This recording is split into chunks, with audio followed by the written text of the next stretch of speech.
তারা বলেন দোয়া কবুল হয় না, দেখেন নিজেদের সাথে মিলে কিনা।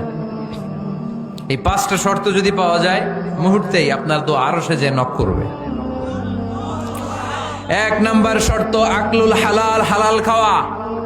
কি খাওয়া? আমরা দুইটাই খাই, হালালও খাই হারামও খাই।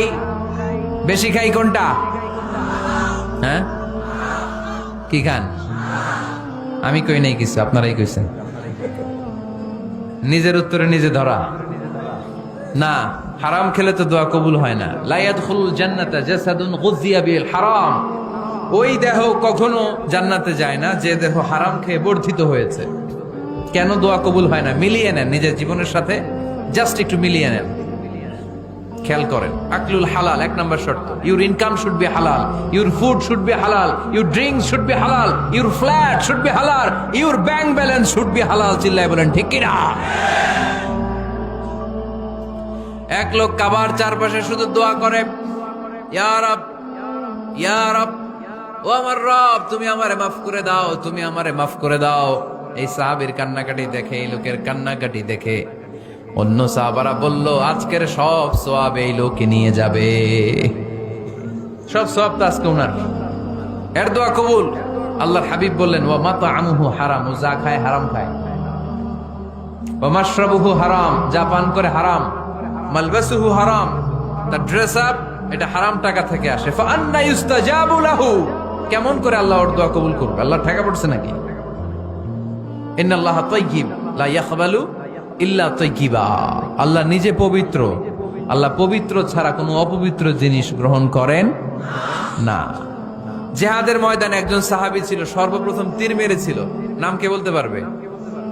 সাদ বিন আবি ওয়াক্কাস রাদিয়াল্লাহু তাআলা আনহু।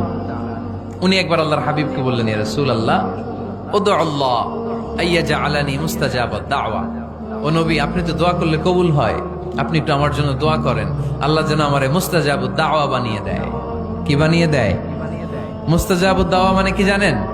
যিনি চাইতে দেরি, কবুল হতে দেরি হয়। আল্লাহর হাবিব বললেন, ইয়া সাআদ, হে সাআদ, আতিব মাতআমাক তাকুন মুস্তাজাবুদ দাওয়া। সাদ, তুমি যেটা খাবে এটা হালাল খেও, হালাল খেলেই তুমি মুস্তাজাবুদ দাওয়া। সুবহানাল্লাহ পড়বেন না? আকলুল হালাল শারতুন লিকবুলিদ দুআ, দোয়া কবুলের প্রথম শর্ত। হারাম খেয়ে দোয়া করলে ওই দোয়া কখনো কবুল হবে। দুই নাম্বার শর্ত, দোয়াটা করতে হবে একজনের কাছে, তিনি কে? চাইতে হবে একজনের কাছে, তিনি কে? মসজিদে যে আল্লাহর কাছে চাইলেন, দরবারে যে বাবার কাছে চাইলেন, দোয়া কবুল কবুল হবে? হবে? চাইতে হবে একজনের কাছে, তিনি কে? অন্য কোথাও যেন আমরা না চাই। মাজারে যে যাওয়া যায় না, মাজার জিয়ারতের জন্য যাবেন, যে সালাম দিবেন, নিজের জন্য দোয়া করবেন, কবরে শুয়ে থাকা লোকটার জন্য দোয়া করবেন। ওখানে কিছু চাওয়া যাবে? চাইবেন কার কাছে? দুইটা গেল শর্ত। তিন নাম্বার, ইয়াকিন থাকতে হবে যে আমার দোয়াটা কবুল হচ্ছে।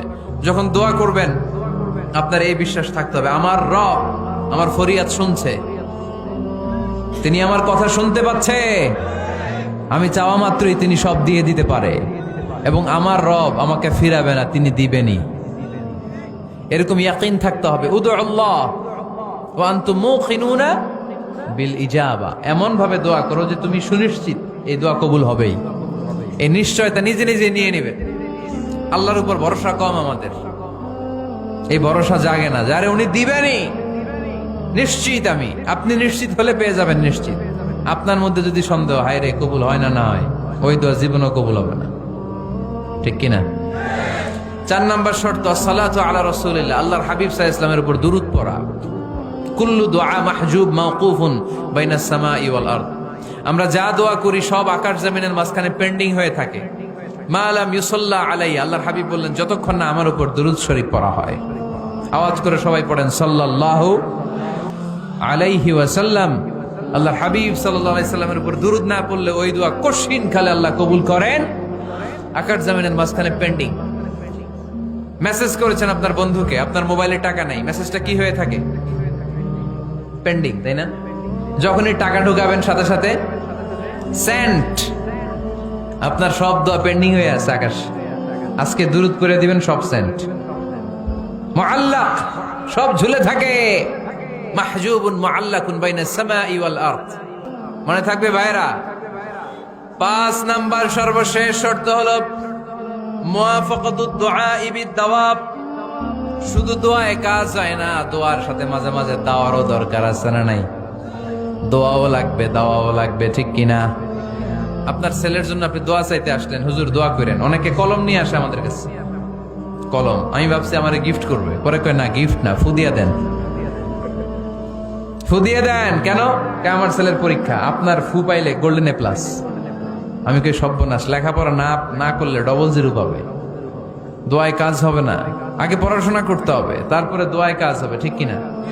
দোয়াটা ভ্যালিউ অ্যাড করে, ইট অ্যাডেড দ্য ভ্যালিউ। কিন্তু আগে লাগবে লেখাপড়া, আগে লেখাপড়া। অসুস্থ হয়েছেন, খালি দোয়া চাইতেছেন। চিকিৎসা নেয়া বড় সুন্নাহ। আল্লাহর হাবিব সাল্লাল্লাহু আলাইহি ওয়াসাল্লাম অসুস্থ হলে চিকিৎসা নিতেন। সুবহানাল্লাহ পড়েন। দোয়ার সাথে দাওয়া লাগবে। এক ছেলে পীর সাহেব হুজুরের কাছে দোয়া চাইছে, হুজুর আমার সন্তান নাই, আল্লাহ যেন একটা ছেলে দেয়, দোয়া করেন। হুজুর দোয়া করছে, ছেলে হয় নাই। পরের বছর আবার দোয়া, হুজুর দোয়া করেন আল্লাহ যেন ছেলে দেয়, ছেলে হয় নাই। তৃতীয় বছর আইসা বলে, হুজুর দোয়া করেন, ছেলে হয় নাই। পীর সাহেব হুজুর মনে মনে কয়, ঘটনা কি? ওর ছেলে হয় না কেন? জিজ্ঞেস করলো, বাবা তুমি কি বিয়ে করছো? কয় না, বিয়া তো করি নাই। পীর সাহেব হুজুর বললেন, আগে বিয়েটা তো করবি, তারপরে না সন্তান। তো বিয়ের পর্বটা তো সারো, তবেই না সন্তান পাওয়া যাবে, ঠিক কিনা? দোয়ার সাথে দাওয়া লাগে। আল্লাহর হাবিব সাল্লাল্লাহু আলাইহি ওয়াসাল্লামের আঙ্গুলে একবার বিচ্ছু পোকা কামড় দিল। প্রচন্ড ব্যথায় বিশ্বনবী কাতরাচ্ছেন, রেগে গেলেন আর বললেন, ও বিচ্ছু, মানুষও চিনোস না, নবীও চিনোস না, কোথায় কামড় দিবি, জায়গা পেলি না। কিন্তু বিশ্বনবী ব্যথা পাচ্ছেন। আম্মা জান আয়েশাকে বললেন, রাদিয়াল্লাহু তাআলা আনহাকে বললেন, লবণের পানি নিয়ে আসো, গরম দাও, ঢালো। উনি আরাম পাচ্ছেন। আর সূরা ইখলাস পড়ে ফু দিতে লাগলেন, ফাতিহা পড়ে ফু দিতে লাগলেন। গরম পানি ঢালা শেষ, ফু দেওয়া শেষ, আঙ্গুলের ব্যথাও। দেখছেন কি কম্বিনেশন? দোয়াও লাগে, সাথে সাথে কি লাগে? দাওয়াও লাগে। দোয়া আর দাওয়া দুইটার সমন্বয়ে আপনাকে সফলতা দিবে কে? সফলতা একজনই দেয়, তার নাম জোরে বলতে হবে, তিনি কে? ব্যবসা যদি মন্দা থাকে, ব্যবসায় সফল হতে চান, সফলতা এনে দিবে কে? বিসিএস পরীক্ষা দিচ্ছেন, রিটেনে পাশ করেন না, পাশ করায় দিবে কে? বিয়ের ব্যবস্থা হচ্ছে না, ব্যবস্থা করে দিতে পারে কে? পাসপোর্ট জমা দেয়া, হুজুর ভিসা লাগে না, হুজুর কিচ্ছু করতে পারবে না, করতে পারে একজন, চিল্লায় বলেন তিনি কে? এজন্য বিপদে আপদে সব সময় আমরা ভরসা রাখবো আমাদের আল্লাহ রাব্বুল ইজ্জা ওয়াল জালালের উপর। আল্লাহর কাছে আমরা বেশি বেশি চাইবো। আল্লাহ ছাড়া কারো দরবারে আমরা হাত পাতি না, চিল্লায় বলেন ঠিক কিনা? আমরা ফকির একজনের দরবারে, ঘাটে ঘাটে আমরা ফকির হইতে রাজি না, আমরা একজনের দরবারে ফকির। দরবারটা কার? দোয়া একটা শিল্প। যে টিপস গুলো শিখাইলাম আজকে, এগুলোর আলোকে আমরা যেন দোয়াটাকে আত্মস্থ করতে শিখি, যাতে দোয়া করার সাথে সাথে এই দোয়া আরো সে কবুল হয়ে যায়। আল্লাহ আমাদের সবাইকে কথাগুলো বুঝা আরো আমল করার তৌফিক দান করো।